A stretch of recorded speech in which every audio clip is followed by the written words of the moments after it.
Hello, welcome to another episode of Becoming a Powerhouse Brand. It has been a minute. I have not recorded an episode for I think 2 weeks, and I've actually ended up double booking myself because I've got my next podcast episode going live tomorrow. So I'm literally just putting this one out. I'm recording it now and I'm gonna publish it straight afterwards because I just wanted to have a bit of a catch up, update you on what's been going on. So we have had a family situation over the last couple of weeks where my brother, who lives in the States, got very, very unwell. And basically, I didn't have to, but I pretty much wrote off all work for over that week. It was really traumatic. Like things were just not looking good, and I was just not in a good place at all. So I made the decision to just sort of hold off on things, push work back, and just prioritize me, my well-being, and just be there for my family. Thankfully, he's all good now, or he's certainly on the mend anyway. So in the last week, I have been really getting back into the swing of things, and now I'm finally getting around to a podcast episode. And I've actually really missed recording. And the reason I wanted to record an episode today is because I have been on a client VIP day today. So I went to London for a beautiful VIP day with this incredible lady who is absolutely going to take over the world, basically, with her business. She is building an empire. And this is the thing that really lights me up is certainly this year, like 2024 has been about connection and growing my network and connecting with these incredible people who have these big goals and being audacious with that big vision and knowing what is actually possible and experiencing a taste of, oh my God, if I can do this, imagine what I can do if I do that, or if I hit that next goal. And it's just always thinking of that next thing and how you can actually push through any barriers, any blocks, any confidence blocks that you've got, and just see what is possible. And so this session today made me realize, and just the conversation I was having with this one client, and we were both related to the same thing. We both started our business at the same kind of stage in our lives, and it's the same thing for a lot of women, particularly those of us that are mothers.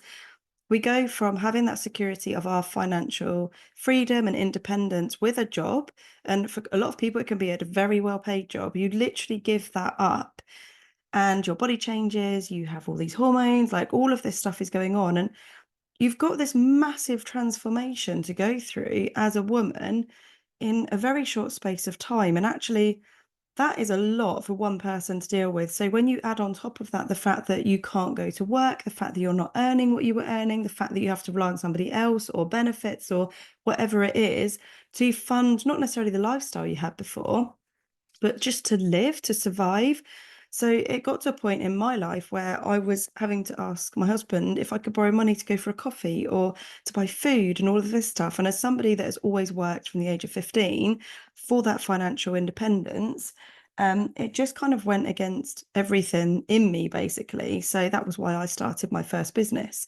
And it kind of grew from there. And it's really interesting that a lot of the people I generally connect with and who are in my network started for exactly the same reason, having that desire to be independent, to see what is out there. And actually, although it can be a very difficult time, when you're in that point, like when I think back then, the outgoings I had, like I couldn't afford to pay my bills. My husband was having to give me money, and it felt like I was going back to having pocket money. And I know that's how a lot of people work, and that works for them. But for me personally, I am an independent woman. I need to have that freedom and the independence to be able to go and do what I want, or if I want to go meet up with friends, to be able to go and do that with my own money. So I had this huge drive and this desire inside me to see what was possible. Like nobody in my family was an entrepreneur, nobody had their own business. So it was very much, I was kind of breaking the mold of this. You need to work hard, you need to do all this, you need to rely on benefits when you're off with the kids, but then you need to return to work and juggle everything. And I was like, do you know what? That's just not for me. And I think with social media, it's made it very easy, hasn't it, for actually being able to start a business, which you think back when social media wasn't around, you had to have a huge amount of money to invest in actually starting a business because you would either have to have a premises, like an office, a studio, or whatever, And you'd also have to put a lot of money into marketing. You'd have to be putting adverts in the paper. You would have to be doing door-to-door selling. And that was how you got your business. Whereas now you can set up a business with no budget whatsoever and literally start making money the next day. Like if you had people that were going to buy your product or your service from you. And it's just really amazing that we live in this world where there is so many possibilities for us, and it's just really empowering. And the topic today was about that empowerment to actually feel what is possible and smash through those glass ceilings that we set for ourselves. And the thing is, when you are scaling in your business, when you're growing your personal brand, when you're taking that level up, it feels scary, and everything in you, your brain naturally is telling you, no, let's not do this, let's hold back. And you've got the brake on because your brain is actually telling you it's not safe, because it's never experienced this stage in your life. It's never experienced this kind of thing that you're working on. And actually, when you have the confidence and the drive, and you've got that really clear vision of what it is that you want to achieve, and you smash through those glass ceilings, what is on the other side of that is just magic. And this is definitely something I've been smashing through so many glass ceilings in the last year. When I actually think back on how far I've come personally, and I see my clients doing the same thing, it's just incredible. And I love seeing that journey and that transformation. So when I think back to, I had a big brand shoot with my brand photographer in February last year, so February 2023. And it was the biggest shoot I'd ever done. It was for my rebrand. It was really to position myself as a leader, like do all this, that, and the other.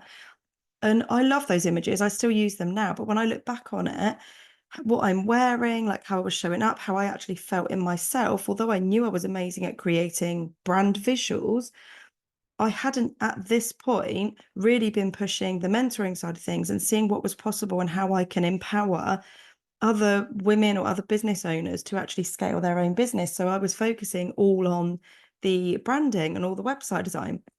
And that was great. I had really lovely images. They looked absolutely perfect. But me personally, I wasn't in a place to be stepping out as like my next level self.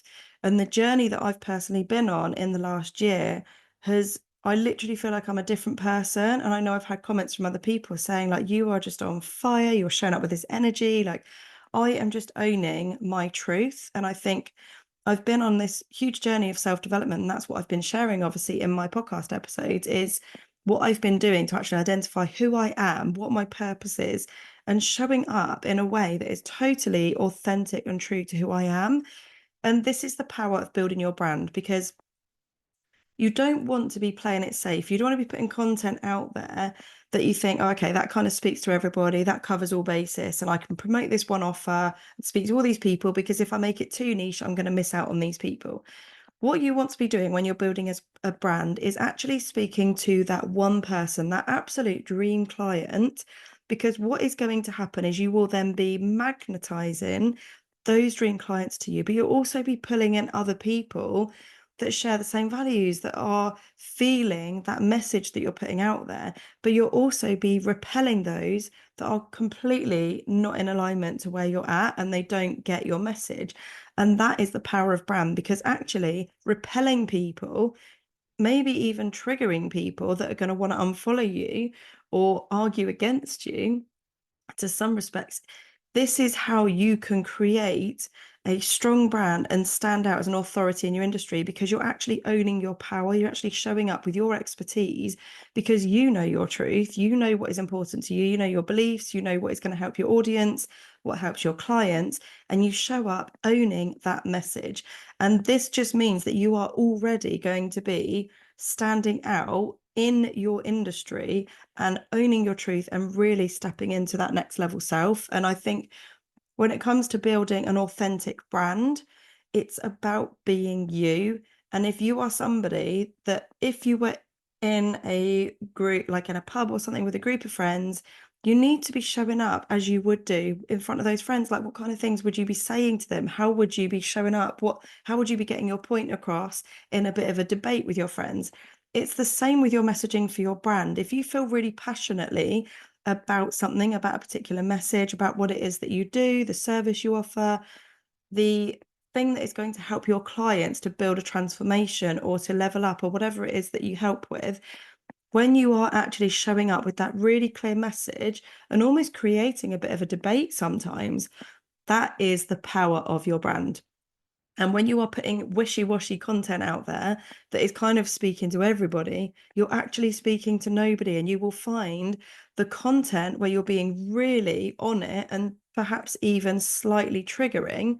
That is where you're going to get the engagement, because you're actually going to start a conversation and make people realize, oh, actually, she said that. That's something that I've been doing. I need to work on this. So I did a post this week, which was, leaders don't use Linktree or Gmail accounts, because they don't. Linktree, I will do a separate podcast episode on this, but Linktree is just one of those things that so many people use because it's free, it's easy, you can link to all your different things, but people forget that you can have that on your website. Why would you not get traffic to your website? Why are you putting traffic towards Linktree? It just makes no sense. And also, when you have a domain name for your website, you usually get a free email address with that. So why are any business owners using Google Mail or Gmail accounts or Hotmail or whatever?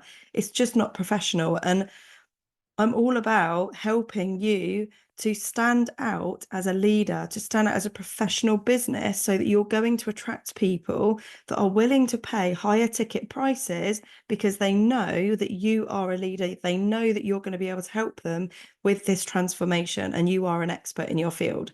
Whereas when you show up with things like Linktree and using Gmail accounts and your branding isn't professional, your message is quite wishy-washy, you're not positioning yourself as a leader, and you're going to miss out on those higher paying clients because they're going to go to somebody that is owning their truth, that is standing out and being really real and actually creating content that gets that message across really clearly and really easily. So building your brand, it really is about being authentic to you, owning your truth, standing out, and just feeling really empowered to just own your own shit and actually show up speaking in a way that you would do with a group of friends and just being really passionate about what it is that you love to talk about. Like this podcast episode, I'm talking about something that is really like empowering for me, because I love that switch that I see and I hear in my clients when I speak to them, when I've perhaps even confronted them over something, like if they've shared some content, or if their website just isn't working, or if their sales page just isn't working. I don't want to ever make someone feel like, oh God, that wasn't very good, and I don't want to be that person. But at the same time, when I actually ask them, like, do you think that this is speaking to that ideal client? A lot of the time they actually answer the question with, oh no, it's actually not. And it's only when I ask that question that they realize that their messaging or their content or the branding or whatever it is isn't right for their brand. But in that moment in time, they're not thinking, they're just thinking, I need to share some content, I need to get something out there.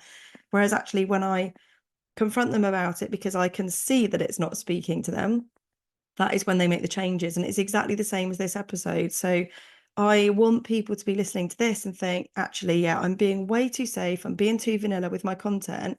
I need to start showing up, showing my passion, and speaking from a point of like getting my message across, like actually being really clear with, right, I'm done with this. I'm done with seeing other people do this, that, and the other, because I know what is possible for them. I know how I can help people. And I'm just going to get out there and say it how it is, because that is where you're going to get those people that will be magnetized towards you. And that is what we want. That is the power of our brand. That is what you become known for. And when you look at all of those leaders in their field, all of those people that you look up to and think, oh my God, that would be the dream, to have a business, to have a life like that. They're all working on one thing, and that is standing out as their true, authentic self as a personal brand. So make sure that you are just being totally aligned to who you are, speaking your truth, and just being empowered to be you. People buy from people. So your audience wants to connect with you. They want to know what you're all about. They want to know what your message is. They want to know how you can help them. So show up, share your message, share your truth, and just see what happens. See the magic that happens from doing this. I hope you've enjoyed this episode, and I will be back again. I'll be on here tomorrow to share the next one with a lovely guest who you definitely want to listen to. So I will speak to you soon. Take care. Thank you for listening to this podcast episode. If you're ready to unlock the secrets of building your own personal brand, head over to my website, baileyandrue.com, where you can grab my free Brand Brilliance Blueprint today. It's your roadmap to success in the world of branding. And hey, let's stay connected beyond the podcast. Follow me on Instagram at baileyandrue for daily inspiration, behind the scenes insights, and exclusive content to fuel your brand journey. See you there.